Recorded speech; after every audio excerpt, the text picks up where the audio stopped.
Hello, everyone.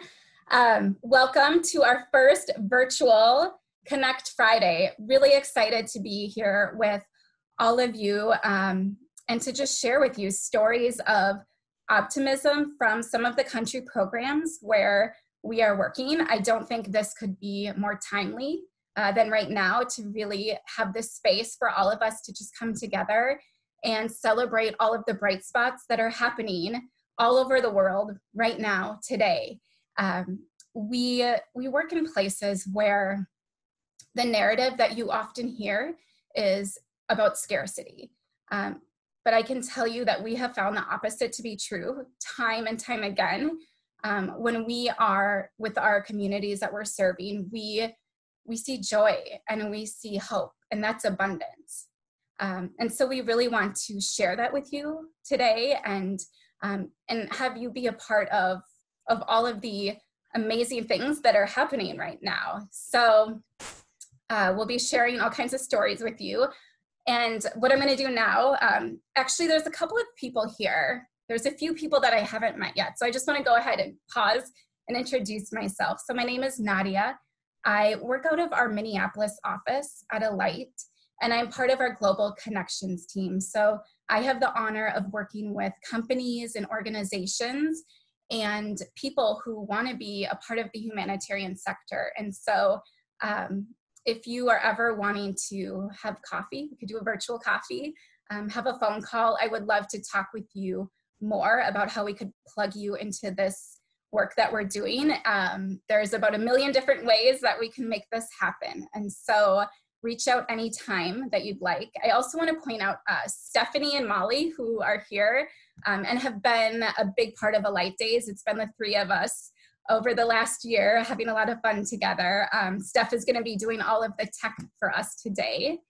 And all right, now I am going to introduce Ms. Carla Holt, who is going to be our MC. So most of you, if not all of you, probably already know Carla. Maybe you've participated in the World Refugee Day 5K in Uganda with her, or you've traveled to Rwanda with her.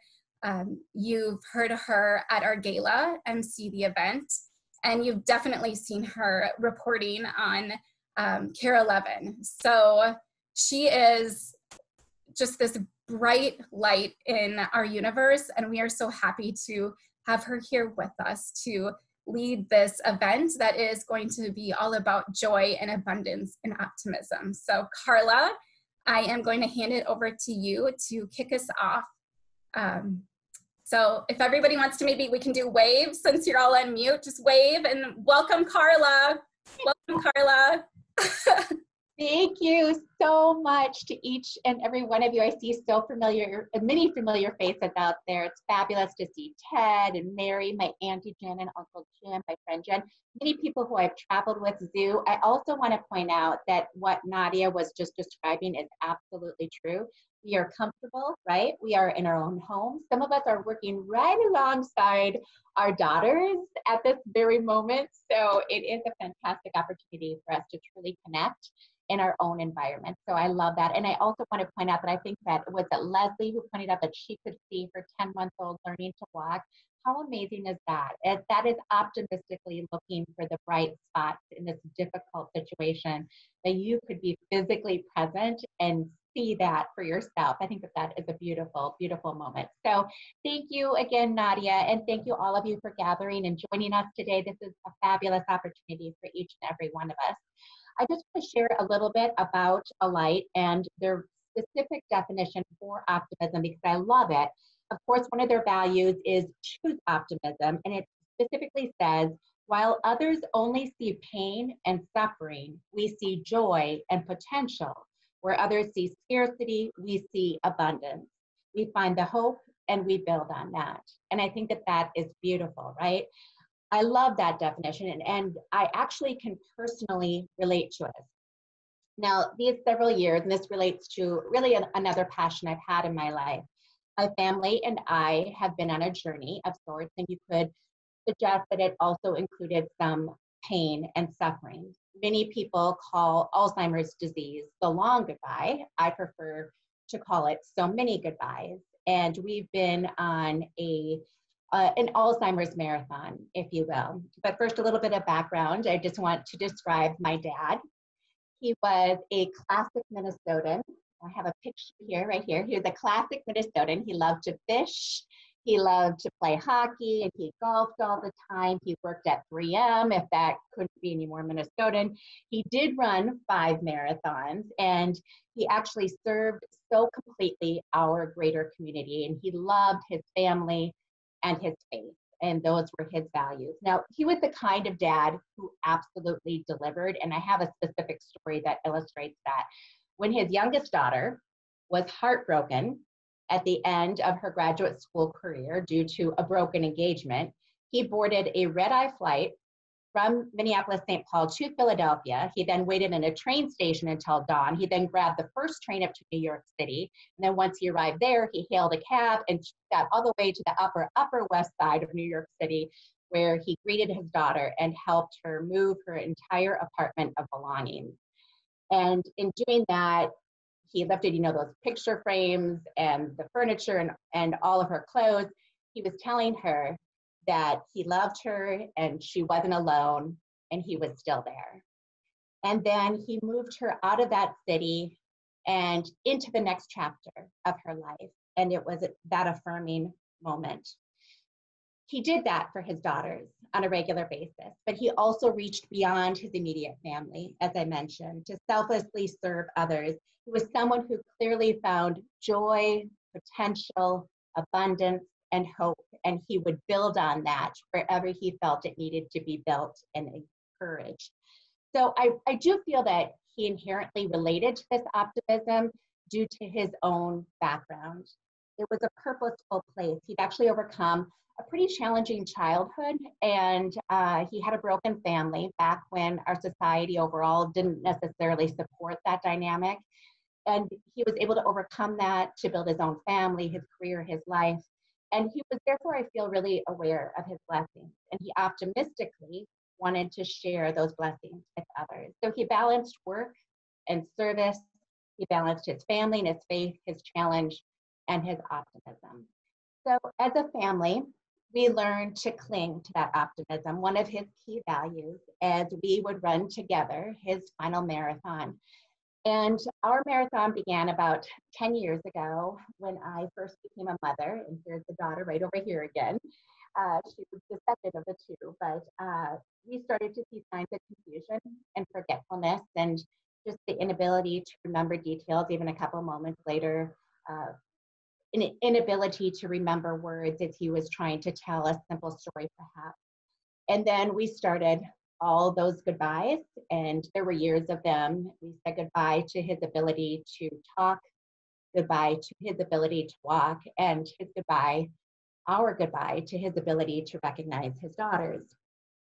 And even when it was clear that he could no longer recognize me, and when he would be looking beyond me at something I couldn't see, I would hold his hands and I would do and say what I know I needed to hear. And I would tell him, I love you, I'm still here, you're not alone. So about 1 year ago, we said our final goodbye to my dad. And I'll be honest, I remain heartbroken and I'm charting my life again. And I'm trying to figure out life without this foundation of my life. At the same time though, like my dad and like a light, I choose optimism. My family also chose optimism throughout our journey. And here is why. We found optimism in my dad's values. And perhaps my favorite story and the favorite example of optimism in my dad is one that my sisters and I all emphasized in our individual eulogies at his funeral. We didn't choose to focus on his decades at 3M or his athletic accomplishments or his community honors. All of us individually focused on his work as the refugee resettlement director for our St. Paul East Side Church. It was in the 1970s and the 1980s that he helped guide our Hmong neighbors and our friends when they first arrived, and he served as a critical connection to our community, and he became a trusted friend, and our new friends became part of our extended family. And it all truly makes perfect sense to me, because after all, my dad recognized that it was really, where on the timeline do we fall? It was his grandparents who boarded a boat from Sweden looking for a new life, and it was our Hmong dear friends who left their land looking for a new home. And so I treasure this part of my dad's legacy perhaps the most, because I love the optimism that it suggests. I love the respect and love that it represents. And I do believe that he understood the need to share and also recognize the optimism in each other, right? So my dad could find that joy and potential in his early childhood days that were challenging and throughout his marathon. He could find and see the abundance and the people that were arriving first to our country. And he could also build on the hope in his own daughters. And so it is with optimism I honor my dad, and it is with joy and potential and abundance and hope that I try to honor his work and years. And yes, I will throughout the years build on his legacy, hoping to honor him as a person and all of the values he left. So again, that definition. While others only see pain and suffering, we see joy and potential. Where others see scarcity, we see abundance. We find the hope and we build on that. So optimism is needed, right? We need it in times of grief. We need it in times of trial. And we need it in times like today, which is why I love that we have this opportunity to learn more about Alight and what they are doing on the front lines of this COVID-19 battle. It is so important and so beautiful. So with that, we are so excited to share more about so many bright spots throughout the world, from Pakistan to Myanmar and Thailand and Somalia. And today we are going to focus on really a few of those hopeful and optimistic moments that Alight has so geniusly brought us in this format. Here's a video to kick us off.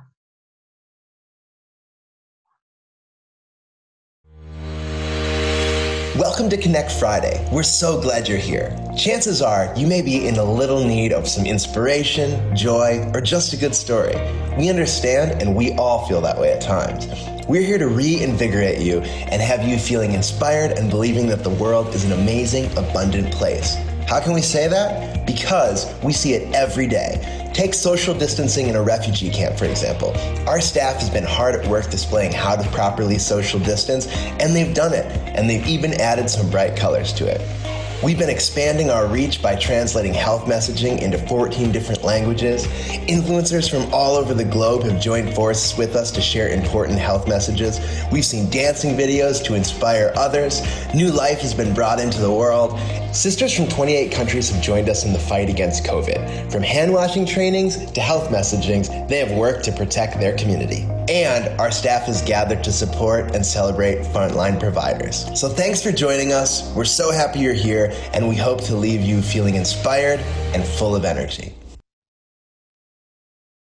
I love that. Isn't that fabulous? And everyone who knows the Alight staff, that was John, who is an amazing ball of energy and just so talented. So I love to hear his voice, and I love to see the faces, all of those amazing Alight workers. So now we're going to start in Somalia, right, with Zainab, the Alight Communications Officer for the Somalia Country Program. Now in Somalia, unemployment and lack of livelihood opportunities are widespread. So rebuilding these opportunities is the key to sustainable economic growth, because economic growth, if it's only fleeting, is not significant, right? And it will help pave the path toward recovery. So Alight takes a holistic approach to improving economic opportunities with the ultimate goal, now get this, of generating 50,000 jobs for Somalis. So that's really amazing. Now they are co-creating with local leaders, because that's really a trademark of Alight, recognizing all of the talent and all of the resources within the community itself. So they are co-creating with local leaders, government agencies, and businesses, providing microfinance training and support, and designing vocational training schools some of the co-creation Alight has done is with women in Kismayo, Somalia. And now in Kismayo, Alight has been running, and I love this program, running a tailoring classes for women. So one woman from that class, Fatima, has taken it upon herself to help fight COVID-19 by sewing masks, right? That which we all need and covet, sewing masks for the community. So to tell more about the story, here's our friend, Zainab from our Somali program. Hi everyone, it's Zainab from the Alight Somali program. Right now, our team is working really hard to support the efforts to fight COVID-19. Unfortunately, the number of cases in Somalia has risen drastically in the last couple of weeks, and the healthcare system just doesn't have the capacity to handle it. But saying all that, we've also seen a ton of stories of love and joy coming out of this difficult time. People giving out hot meals, neighbors supporting one another. Even seeing our team on the front lines is super inspiring to watch. One story that's particularly inspiring is of this young woman. Her name is Fatima Khalif, and she's a graduate of one of our tailoring classes in Kismayo. Alight has been running these tailoring classes for years with support from UNHCR and EU, among others. We offer them primarily for young women that are returning refugees, IDPs, or part of the vulnerable host community. The classes are opportunities for women to gain skills that they can use to earn a living. Typically, they sew clothes, bags, and home goods that are sold in the market. But when COVID-19 started to spread in Somalia, Fatima took it upon herself to begin sewing masks. Right now, her biggest clients are NGOs, including us at Alight. She's not only contributing to a great cause, she's also able to earn money to support her family. What's so special about this story to me is that it shows the power of the everyday person. In the midst of a global pandemic, a young woman in Somalia can use her skills to do her part to fight coronavirus. Thanks everyone, I hope you're staying safe, and we're sending love from the Somali program to all of you. Bye!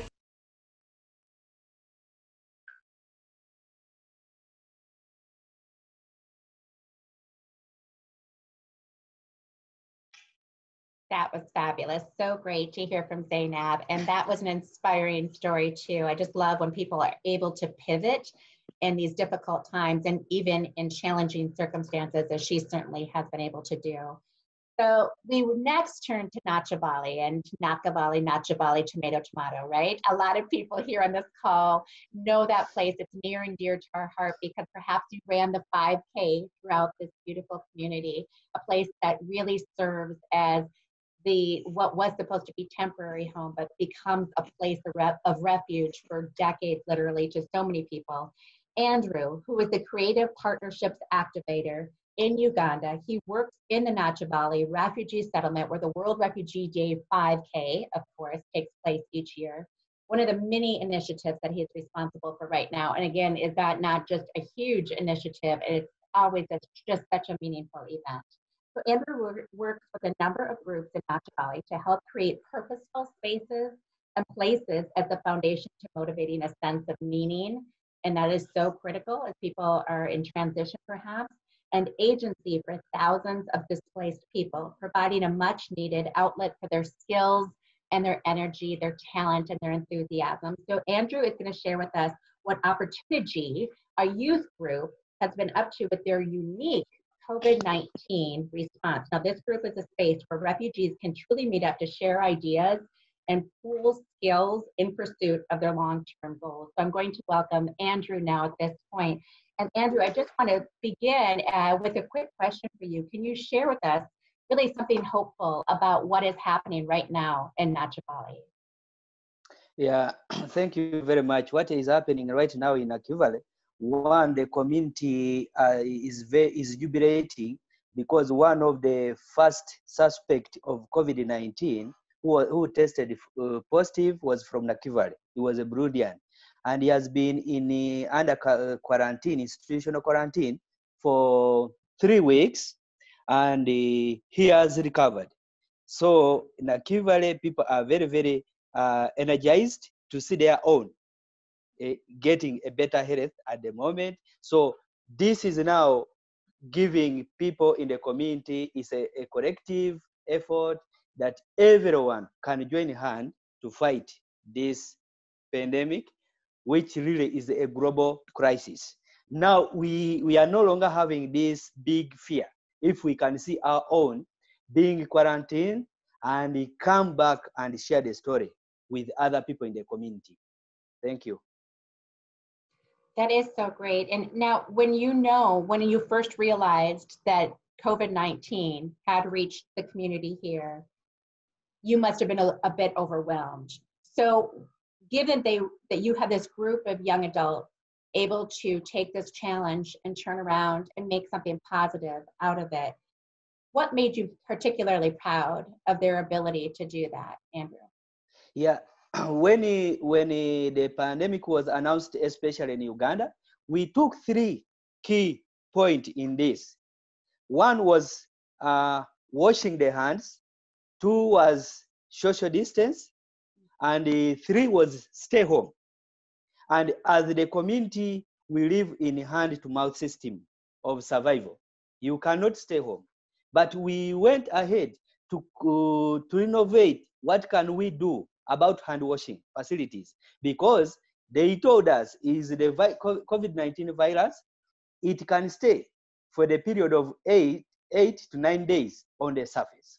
So meaning that if you put ordinary hand washing facility where you touch by your hands, it means if someone is infected, it can be transmitted.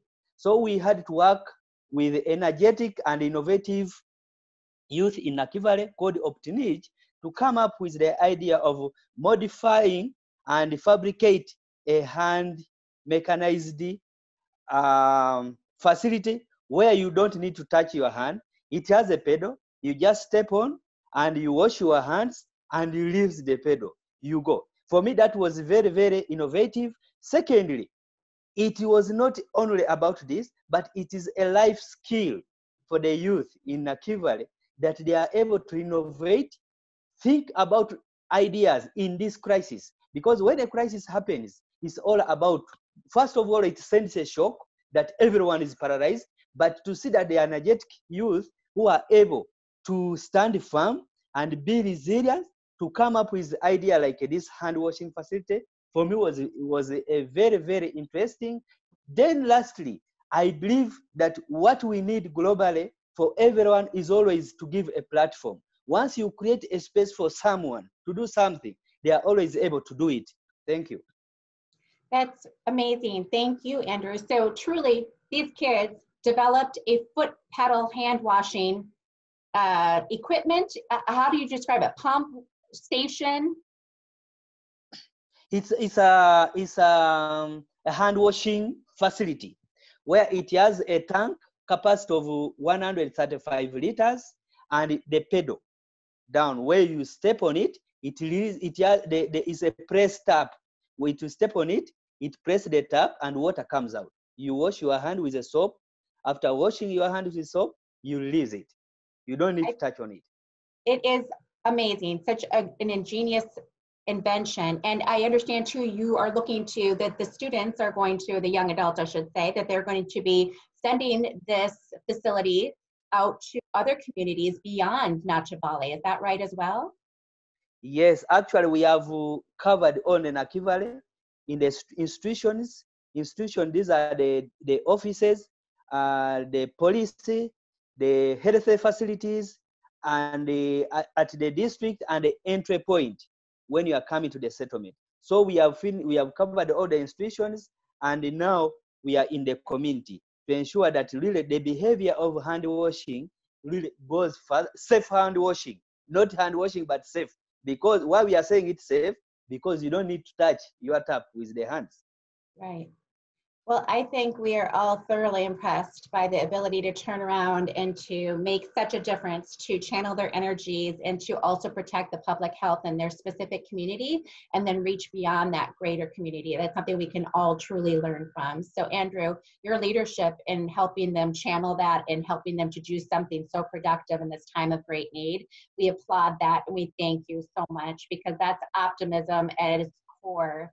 And yes, this is a virtual applause for Andrew and all of the people at Nacha Bali who are truly making a difference on the ground. Thank you so much for what you do, because this is just one example. We know you are tirelessly working every day, and especially right now when your community may be particularly vulnerable against this particular virus. So thank you. We wish you the best, and we look forward to staying on top of what else is coming your way and what you do as well. Such positive work there. So once again, thanks to Andrew. So we're going to shift gears, going to move a little further east, right?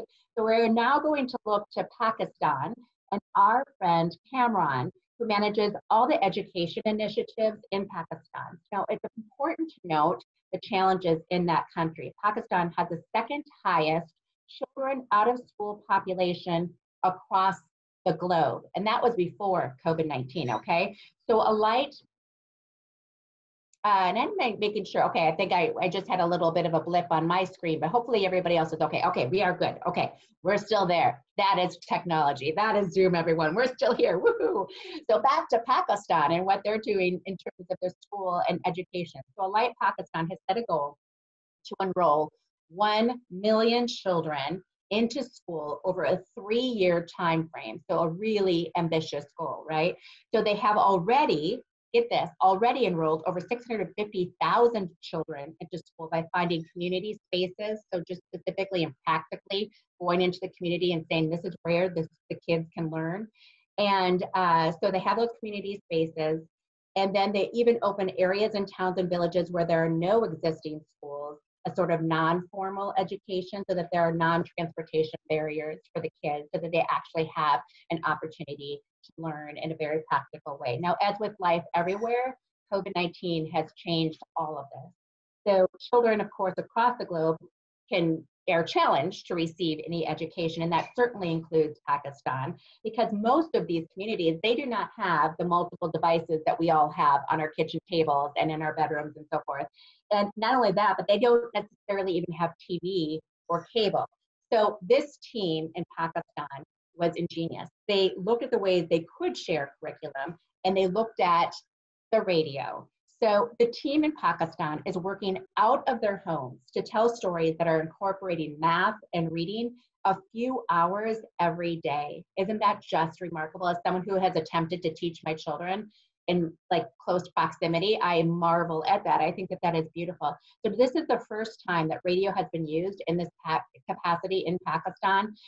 Again, I'm personally amazed by this program. So now there are no production companies involved. So I think that's remarkable as well. So this is truly a grassroots effort.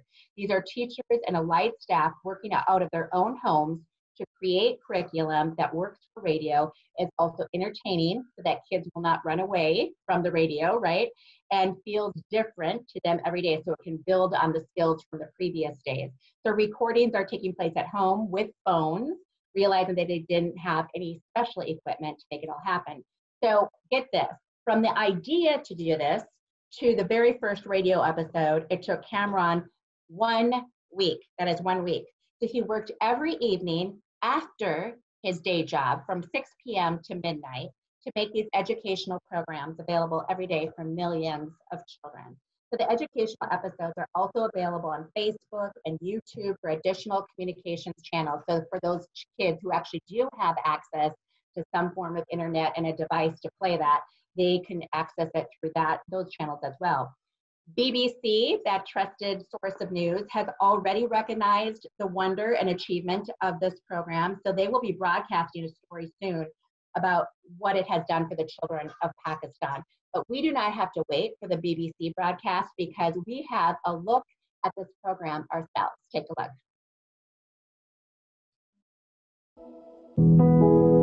Assalamu alaikum. Hello everyone. It's Kamran Iftikhar Lone, working as a DCOP in Alight, Pakistan. Currently we are implementing a biggest project focusing on out-of-school children, providing educational facilities to 1 million out-of-school children in the country. Private institutions who were very aggressive to responding to this COVID need, they started online teaching program because they have a lot of resources. The students who are working in, studying in these institutions, they had the resources, so they They started their online teaching through WhatsApp, Zoom. Some of the schools also had their own systems, so they were very aggressive in implementing this online teaching classes. None of the program was focusing on a big segment of the children who are out of school, or they are not getting any educational activities, or the children who are in the government schools but they don't have this privilege to access these resources like TV, cable, internet, and other gadgets. So, alike being working on out of school children, underprivileged children, we were very much worried about these children. How can we engage these children into the educational activities?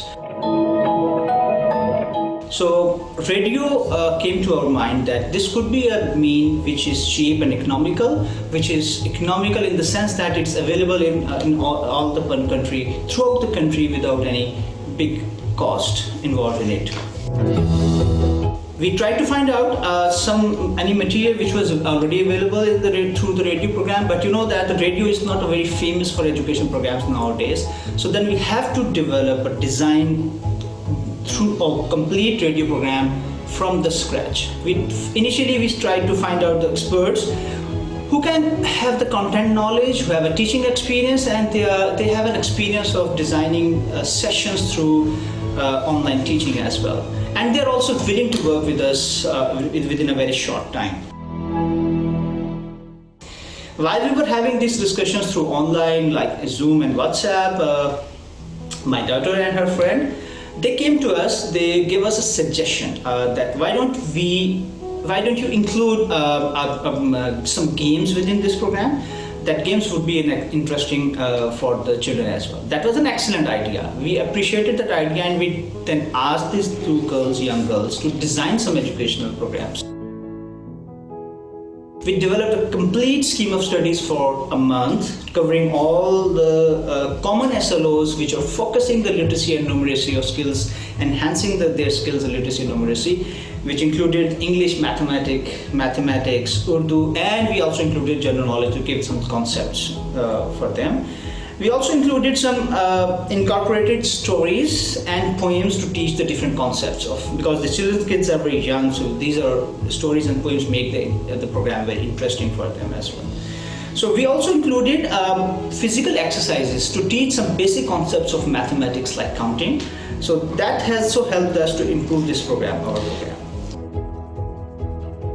Each program begins with a short segment of ethical values which we can incorporate for, like the children are sitting at home and we can appreciate them.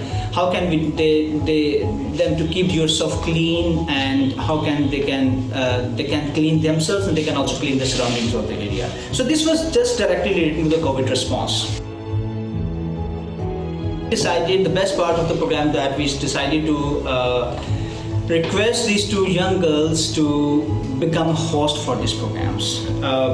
I think that they accepted this idea and they beautifully done this program very easily.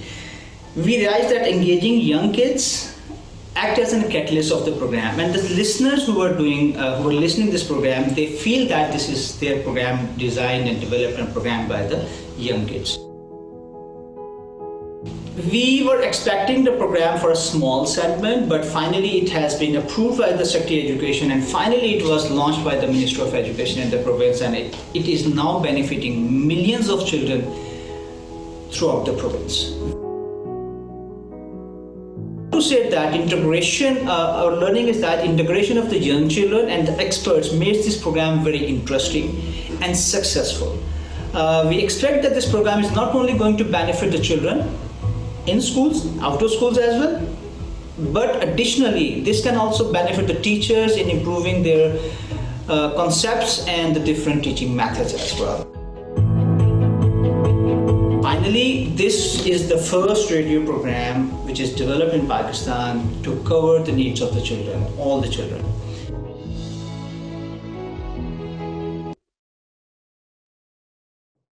That was absolutely beautiful, and I think again we could all marvel at the fact that he was able to make that happen within such a short time frame. It is so impressive.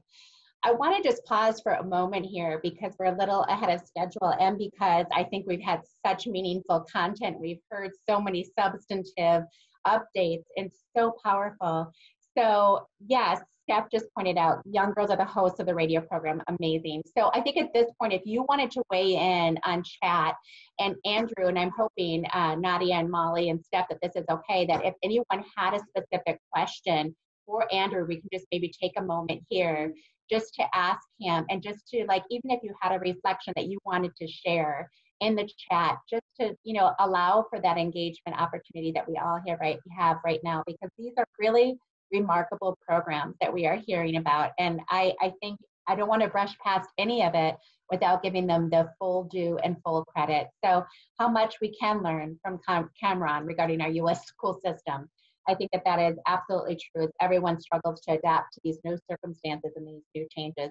Andrew, I will go ahead. I just wanted to ask one additional question for Andrew, and if anybody else has anything else, feel free, and then it will segue into on Dayzu, my friend at Dayzu. But Andrew, when we talked about what you're experiencing with COVID-19 and you had your first case, what is the monitoring system there in the refugee settlement to try and determine how many people have truly been touched by this virus at this point? Thank you. In Alight, we are working with in partnership with the government, Ministry of Health. This person entirely is still in the hands of the Ministry of Health, although he was confirmed now negative. Yesterday, the other day before bringing him back, we had a community sensitization, engaging community incentively that this is our person, he's free now, and he's the ambassador to tell the story. Because most of this, it's imagination, said this is killing people, but this is our own who was tested and here with us. So we had to prepare the community to get to understand. And when yesterday we were welcoming him, he shared a successful story with the people in the community. Then how are we managing this? The Ministry of Health is making a follow-up. Even today they were here. First of the psychosocial support they are coming to give to him and a family member plus the community. Then how are we managing that the contacts and the entry point?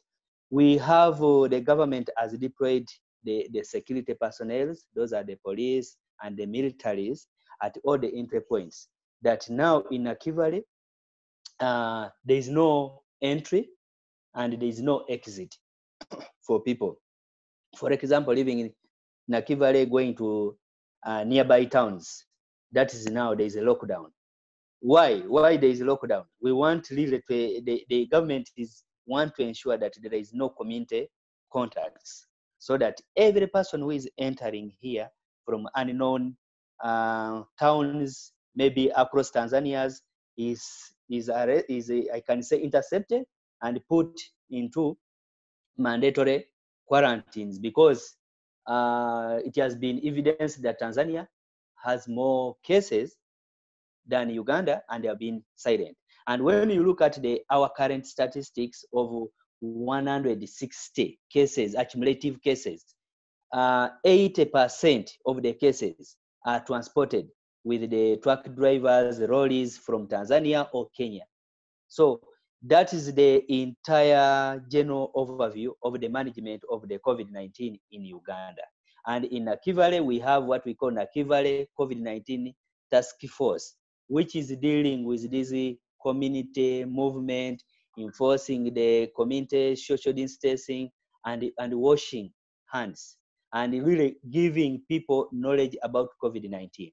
And it's our opportunity that we are going to use this gentleman who is really going to be ambassador, working with the psychosocial team in raising awareness and telling people successful stories, that once you feel any symptoms, you stay home, isolate yourself, and when you are taken under quarantine, it's not a prison, but it's for your safety and the safety of your family members and the entire community. Thank you.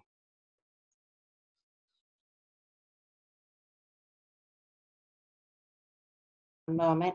I muted for a moment only because I had chatty children behind me. Andrew, thank you again for further details about what is happening in Achabali. I just want to point out to some of the comments that came in as you were talking. Mindy, I think that this was really an important observation. It sounds like you handled that really well.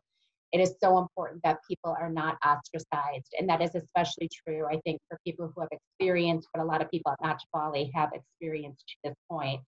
So again, kudos to you for how you're handling it. And thank you again for taking time when you're doing such noble efforts out there. And again, thank you for sharing all the amazing work that is going on in Uganda. Proud to work alongside you, staff. And so thank you. Another teammate, a team member who is working tirelessly to make all of this happen. I'm going to shift gears to our next presenter because she also needs some time to share her beauty and her talents and her skills and her energy. She is a personal friend. She is an inspiration to everyone who meets her. She is lovely. She's on Dezu Orionzi, or Zoo, as she often goes by. She's a global connector. That's her official title at Alight, and has been a driving force for the In Our Hands campaign, that hashtag that is remarkable. I love this campaign personally. It's an online campaign that focuses on sharing the love and the solidarity and the posts and the health messaging that is specifically endorsed by the WHO. So everyone, if you haven't met her yet, Zoo is a remarkable and beautiful person who is now part of the Alight team as well. And Zoo, I turn it over to you, my friend.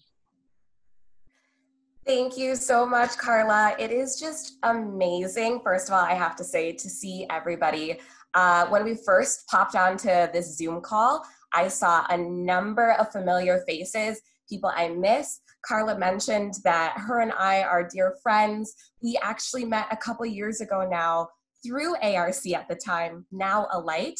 And these are the connections that definitely can be built when we all come together. So I'm personally just so appreciative of all of you. You've given this time and this space and all of your positive energy to come together today and listen to stories from Somalia, from Uganda, from Pakistan.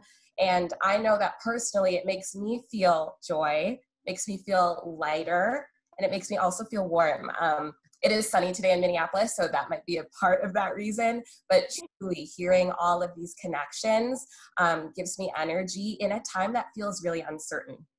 So thank you so much, Carla. I want to take some time to share about the In Our Hands campaign that Carla just mentioned.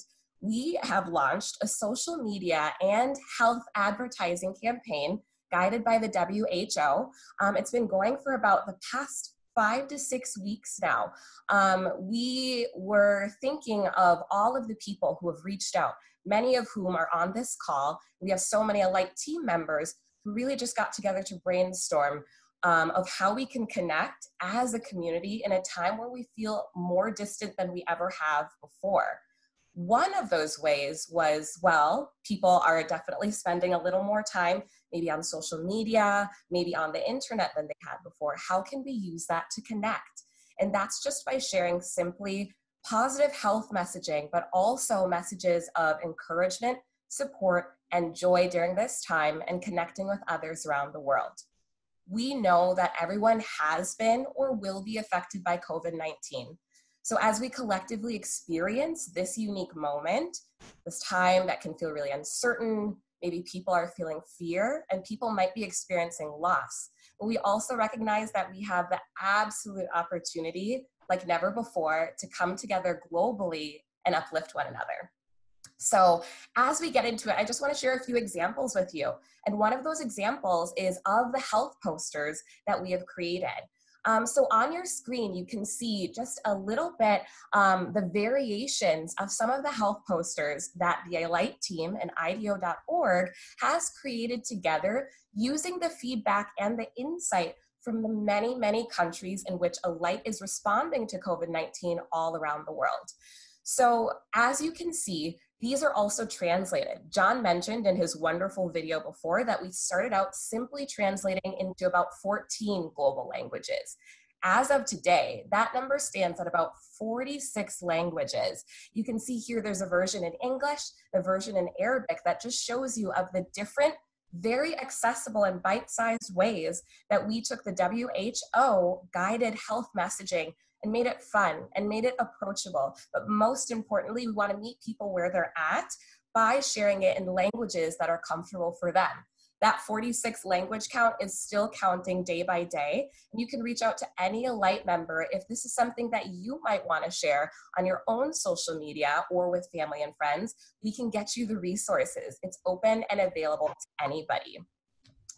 I do just want to also say that though the internet provides us a lot of connectivity all around the world, as people like Andrew mentioned, we have frontline COVID-19 responders in many, many of our countries right now who are actually in the communities and spreading these bright and positive health messages to help protect people and to help inform people how we can protect ourselves.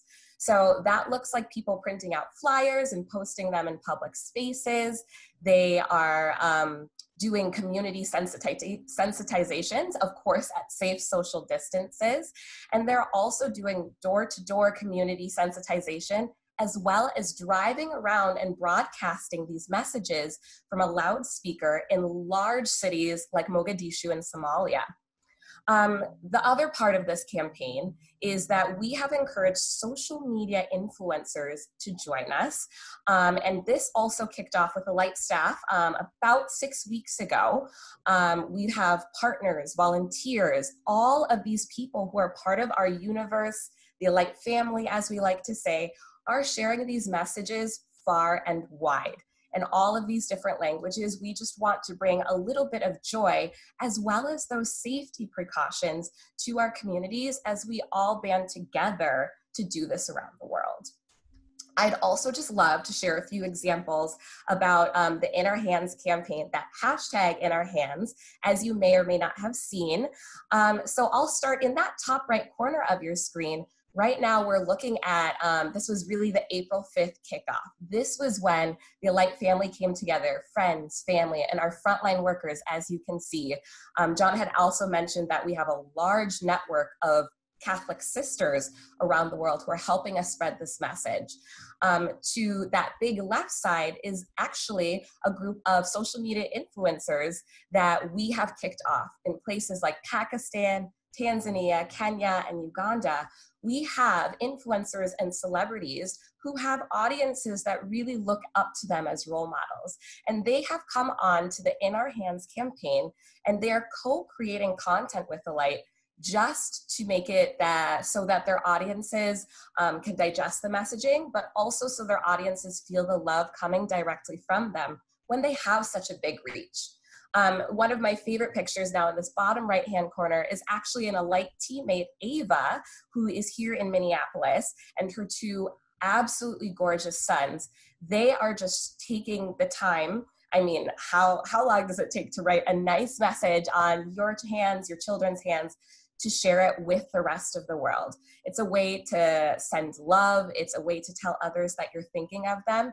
And it's been a completely low barrier way for so many people, again, in our Alight family to get involved and feel that connectivity that we may feel like is lacking from our day-to-day lives due to the global pandemic. So as we just talk about the different ways in which we can all step in and make ourselves feel a little lighter and more joyful, but also share that with all of the other people around us that we have connection to, we just want to reiterate that the hashtag In Our Hands campaign is absolutely meant to be inclusive of everybody, people who know Alight and people who don't know Alight, in countries that we have traditional operations in and countries far outside of that. We're currently reaching around 70 million people around the world with this campaign, and it is just as simple yet powerful as people sending their own face, their own smile, and encouraging words to others. We know that in an isolated world, the power of these kind words and a smile is just absolutely invaluable. I'll say that I've personally felt empowered through the In Our Hands campaign by hearing people either post videos of themselves in singing in Kiswahili. There are people who are sending messages to our Muslim friends and family as they're in the month of Ramadan right now, using the hashtag in our hands. It's truly just a way that everybody in our global community can feel as if they're closer at a time when we're truly further apart. And at this time, we just want to make sure that you feel comfortable. You've made the time to be here with us, and we absolutely always love the energy and the support that is sent to Alight, our frontline workers, and all of our friends and family around the world. This campaign is for you and will only be strengthened by you. So we'd like to invite as many people as possible to join us. So right now I have the opportunity, I'll just throw it right back to Carla. And as we come together on this Zoom call to join the In Our Hands campaign. Isn't that awesome? I mean, obviously Zoo is awesome, and this In Our Hands campaign is also awesome. And I love that it is this simple, direct way for us to connect virtually, which is the best way we can connect right now. So we don't have, we just have a couple minutes. So we're gonna ask you to do a speed race here and look for a marker or a pen. This is our opportunity to truly get on board in a very direct way. Look for a marker or pen. I had my daughter scramble for me while Zoo was talking, looking for that marker. And it, you know, Sharpie might work, but any kind of felt pen probably will work.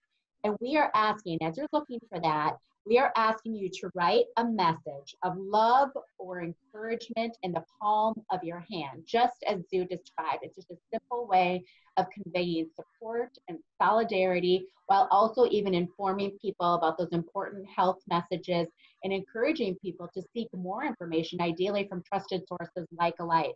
So if you are looking for examples for what you can write on your hand, some of the really good ones that we found were "Stay safe, everyone." That is obviously a very simple but important appeal to each person. "Thank you, medical professionals." Obviously, they are amazing people in this day of age. "Apart today, together tomorrow." Simply stated and profound.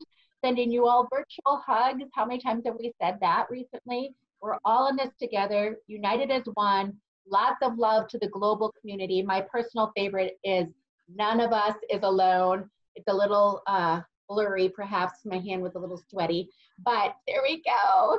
United as one, Nadia has it. So consider what you think is an important and simple, profound message that you can put on the palm of your hand in order to show that solidarity. That is In Our Hands, right? Isn't it just a beautiful campaign? Just a way of connecting us all during this time and choosing the optimism that is there. So everyone, if you have found, I'm going to scroll through my video feed to see if everyone's looking good. No one seems to be. Mary might be still looking for a pen. Just trying to see. Alyssa's looking. My mom might be looking for a pen. Skip is good. Love it. Auntie Jen and Uncle Jim are doing well. Some folks have gone off cam. They're maybe looking for pens, but I see a lot of beautiful hands out there with your messages. That is profound. Okay, so this is our moment, right? To connect, share the optimism, remind ourselves that it is in our hands. So here we go. I have my daughter's hand right here as well. "Stay safe." That's the one that she shared. So share your messages, and we just want to remind you that you can also take a selfie after this call, post it, and then tag a bunch of people, because then you will be personally campaigning and sharing this campaign. And that's exactly what we want to do, is to remind people of that optimism. So here we go, everyone. Share your post on social media. Tag as many friends as you can. Check out my hand as an example right here. Don't forget to also tag Alight, and you can also include the hashtag In Our Hands. So we cannot wait to see all of your posts of love and solidarity at this point. So thank you, each and every one of you, for taking a brief break on your Friday afternoon to join us. Here is to Alight, to knowing that it is in our hands, and to choosing optimism each and every day, especially right now. Thank you again for joining us. Hugs and love to all. And I turn now to Nadia. All right, thank you, Carla. Thank you everyone for being here. I hope you're all feeling like energized and hopeful and just excited to start your weekend.